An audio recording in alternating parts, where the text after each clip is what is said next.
smaller compared to the Fold 3. This allows you to have a wider screen on the Fold 4, but it is also a bit shorter compared to the Fold 3.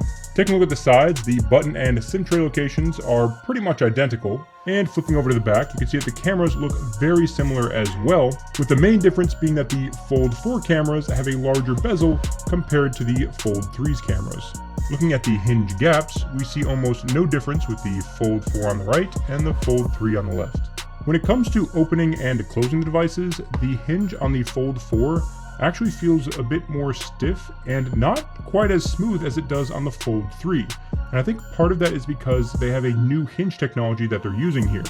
Because when I grab my Fold 3 and I open this, it feels like it just smoothly opens with the same amount of force all the way from open to close. Whereas with the Fold 4, it's not quite as smooth. There's definitely a certain section right about here that is a bit more loose compared to the rest of the path, so it's not quite as smooth of an experience. Now keep in mind, the hinge on the Fold 4 is brand new, so this may even out over time. I do remember the Fold 3 hinge being more stiff when I got this as well, and I've been using this as my daily driver for about a year now, so after a year's worth of use, I would kind of expect it to smooth out a bit. So purely from a hardware standpoint, if you have the Galaxy Fold 3 and you're considering upgrading to the Galaxy Fold 4, you're probably not going to notice too much of a difference. Yeah, the screen form factor is a little bit different, but unless you're holding them side to side, I don't know that that's going to make the biggest difference in the world, especially coming from a Fold 3.